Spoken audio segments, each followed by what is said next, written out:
Do do do do do. Do do do do do. It's our podcast. Do do do do do. I'm having Wendy's. Do do do do do. It's Amanda. Do do do do do. Hi. It's our podcast. Hey guys, what's up? It's your girls and your guy. Thank you. And originally today I wanted to talk about self-esteem and what that means and all that. But this morning we went to Wendy's. See our attached video if you want to know our reactions. It is right before this one. Literally right before. Literally right before. I'm low-key still eating one. He's eating The Baconator. the Baconator breakfast sandwich. But let's go head into our topic. And our topic today is self-esteem. Okay. And the definition, which I did not write down. But basically, it's how you feel about yourself and how do you value yourself. Right. So when I was originally looking at it, there's a lot on your childhood, right? Because that sets the stage for a lot of the things you feel or you hold on to into adulthood. And they're saying growing up in an abusive home and how you think you can fix things, or why you don't get the love you think you deserve when you're younger. Mm-hmm. Has a lot to do with how you feel about yourself today. Yeah, I haven't done any research. She told me, and I went to go do research, but then I thought to myself, do I have self-esteem issues? I don't know. I don't know how to look at that objectively. So now I asked my boo, do I have self-esteem issues? Yeah, I think we all do in some type of sense. I don't think anyone's just like, I am totally confident in every single aspect of myself. I don't think anyone's like that. I think even Donald Trump has to admit there's some things that he's not good at, even though he won't say it out loud. He will never, ever say it out loud. He won't, and that's something happened to him when he was younger or early on in his life where he felt like... His dad probably called him a failure for some reason. Well, he got bankrupt like a bunch of times, so I would call him a failure too if I gave him money and he didn't do anything with it. But that's neither here or there. I just think everyone has their issues. Mm-hmm. That's true. Whatever we admit to ourselves in the late night hours that we're not good at this or we don't have this. Like when you're just laying there looking at the ceiling in the dark and you take that deep breath and you're like, that's when you'll know. Yeah, and it's always, I wish, blah, blah, blah. Mm-hmm. Or I feel, blah, blah, blah. Mm-hmm. So. And the reason for that, though, is we want to, like, I don't know if you've seen that episode of Greenleaf, if we can remember back to it, where Charity is talking to her mom with the therapist and her father, and her mom is like, you're blaming me, blah, blah, blah. I feel like every therapy session is going to be like, your childhood caused you to be like this. And then in your mind, it's automatically, your parents feel like, oh, I'm the one to blame. Even when they're not, you know. Or in some way, shape, or form, they're not. And most of the time, they're not. It's just how the cards were drawn, you know. Mm-hmm. Considering whatever was going on at the time. Right. I think besides abuse and crazy stuff like that, because that's definitely their fault. Right. But if your parents are doing the best that they can, that's all we can even expect, because you're doing the best that you can now. Right. And I think it's hard for us to understand that no one's going to grow up in this perfect household where everything was perfect all the time and we got everything we deserved. Because even if you assume it's perfect, in some way, shape, or form, for the child, it's not going to be perfect. Yeah. Because everyone's different. Mm-hmm. And your parents might set you up in this lifestyle that they think is the best for you because they had worse or they had something different and they're like, this is what I need for you. Right. And in your mind, growing up and you start to learn the world, you're like, that's not the best thing. Right. There's other things that I could have had or I could have done. Mm-hmm. But then as an adult, you also learn that, well, you should learn that your parents might not have had the resources, or it might not have been available, or, you know, there was other extenuating circumstances that led to certain things happening or not being able to happen. Mm-hmm. So, that's what a responsible adult would figure out. Others would also take that as just like, oh, they just didn't love me, or they didn't care about me. They didn't do their best, the most to get me what I wanted. But it's not always about you as a child, you know? Like, yeah, you are the child, but they're worried about you, your siblings, the bills, money, finances, current world issues. Mm-hmm. Like, they got a lot to take into account, you know? Right. And if you as an adult can't figure that out, you do need to have therapy because...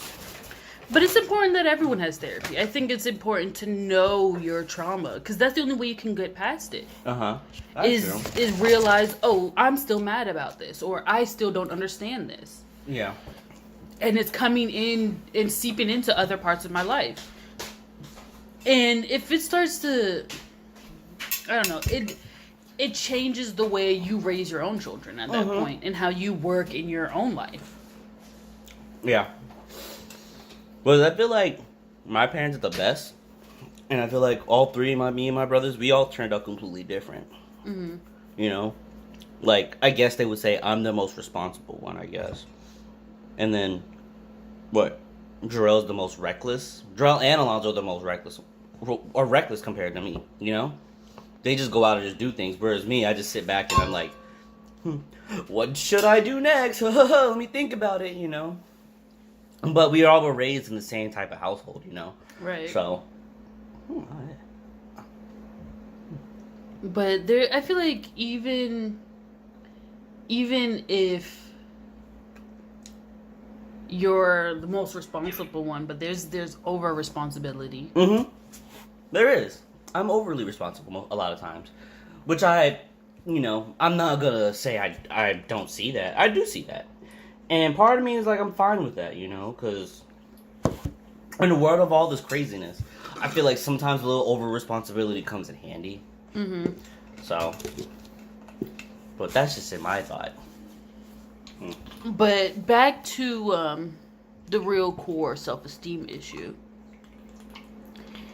I think when we play into consideration all the things, right? Mm-hmm. So let's say you get past your childhood trauma and stuff. Mm-hmm. There are new traumas that enter your life as you grow up. So it's not only your parents, it's also your environment. The nature versus nurture thing. Mm-hmm. And let's say you go to school and there's some kid or whatever that bullies you about something you didn't even know was a bad thing. Could have been an issue. Yeah, like that was bad about you. You know what I mean? And it's just someone else's opinion about how you are. But then at the same time, that could be their childhood trauma that they're projecting onto you because it's something that they used to do that someone picked on them. And then it just starts a whole chain of self-esteem issues for everybody. But why is that? Why do we point out these things about each other? I don't know. That's a really good question. Because I feel like we only do it because we have traumas, you know? Mm-hmm. Like, I've never met a bully who was just like, oh, no, I have a perfectly fine life, you know, everything's cool. I just like picking on people for fun. Mm-hmm. And then they not have an underlying trauma. That I've never heard of that before, you know? Right.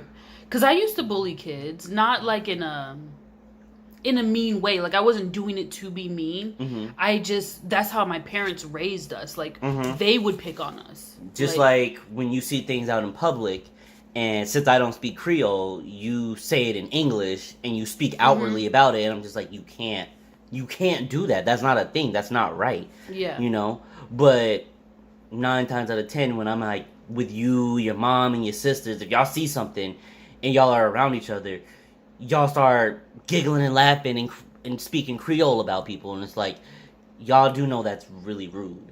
Like, that's very rude. But I didn't know that at the time because I feel like because that was normal for you. Yeah, some kid. That's true, guys. Like, for a bully to stop bullying, you have to stand up to them. Because if no one came up to me and be like, Amanda, that hurt my feelings, or you are mean, you're being mean to me. I didn't know that I was being mean, you know? Because no one has said anything to me up until that point. And I'm like, oh, whoa, I'm actually hurting someone by the things that I say. And it's just like, I didn't know that was a thing. Because my dad would tell me I'm ugly. My mom would tell me I'm fat. Like, when I was little, like, they would say these things to me. And I just, if that's what the truth is, then you can tell someone. There's not a right way to say that. Like, I had to learn the right way to say things growing up. So, yeah, I feel like that was just something that I really do. Like, granted, I'm not saying I don't talk about people. I'm just saying I'm not going to talk about them straight up in their face especially if I don't know them. Like, I'm not going to just blatantly do it there. Like, I'm going to wait to the end of the day and be like, oh, hey, you remember seeing this person? Yada, yada, yada, yada. Oh, ha, ha, ha, ha, ha, ha, ha, ha. Which, I do believe people out there say the same crap about me, but I'm fine with that, you know? What are the things you think people are saying about you? I don't know. I feel like tall people see my bald spot and talk about me losing hair. But, like, people around my height see I'm a heftier person, but, like, I'm not hefty all the way through. Like, I'm not an even hefty. I'm not, like, hefty in the legs, calves, thighs, feet, and I wonder arms. what you look like now. You know what I mean? Yeah. Because I feel like I met you at a different point. Does anyone else feel like that? Like, do you feel like that? Like, you seeing me the first time around is like, you see me every day. For me, the only thing that has ever really changed about you, and don't hate me for this. I might hate you, but go ahead. Is your rash. Because it comes in, it was here, and then it was gone, and then now it's back. You know, that's the only thing that has changed. And yeah, you changed your hairstyle, but I still see you as the same girl I met at Wendy's. So. Oh, babe. Oh, you. I'm just saying. That's what I'm saying too. But I have changed physically too. But you don't see it because I don't care to see it. You know, babe, you will be 70-something years old, and you still gonna look like this in my eyes. Do you think so? I'm gonna still be trying to slap her. Ooh, look at this little tenderoni. She about 25 going on 22. I'm gonna still be wearing rompers at 75. Show my little legs. And I'm still gonna be sliding in your DMs at 75. I'm gonna be a little slower, and it's gonna be a more concentrated stroke, but it's gonna be there. Pop one little blue pill back. Pop, pop, pop. I cannot. But yeah. We literally have a minute. Bye.